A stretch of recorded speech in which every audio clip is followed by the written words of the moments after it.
یکی از موهبت‌های الهی که خداوند در اختیار انسان قرار داده طبیعت است. طبیعت زمستون یه طبیعتیه که معمولاً مسافرین کمتر میان، تجربهشون ندارن. اگه یه بار زمستون رو بیان ببینن دیگه بقیه وقتا رو زمستون میان میبینن. به هر شکلی و در هر فصلی طبیعت و زیبایی آن انسان را به سمت و سوی خود میکشاند. به هر حال اینکه در چه زمانی و چه موقعیتی وقت را غنیمت بشماریم و به سراغ طبیعت و زیبایی و آرامش آن برویم ما را واداشت تا سفری کوتاه به شمال کشورمان داشته باشیم.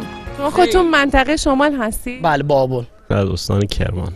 کرمانی هستی؟ بله. نه ما از یزد. از استان فارس اومدیم. بعد خدمت شما عرض کنیم از ایرانیای مقیم خارج هم هستیم. بله. با تعدادی از هموطنان علاقه‌مند به طبیعت که سرما و زمستان را دوست دارند هم کلام میشه. طبیعت هر جای جلوه خاصی داره. الان این کندوان که هستیم، این جلوه آتیش هم که نشستم خیلی جذابه. یه جا میری جنگل داره، هر چیزی واسه خودش یه خوبی داره. خب پس چرا این منطقه رو انتخاب کردید برای مسافرت؟ این جاذبه‌های طبیعت بعد بشاش بودن و چهره این خانواده همیشه بشاش هستن، به خاطر روحی بچه‌ها عوض بشه. میخواد. از یزد اومدیم به منطقه شما؟ بله. برای چه موضوعی؟ برای برای تفریح.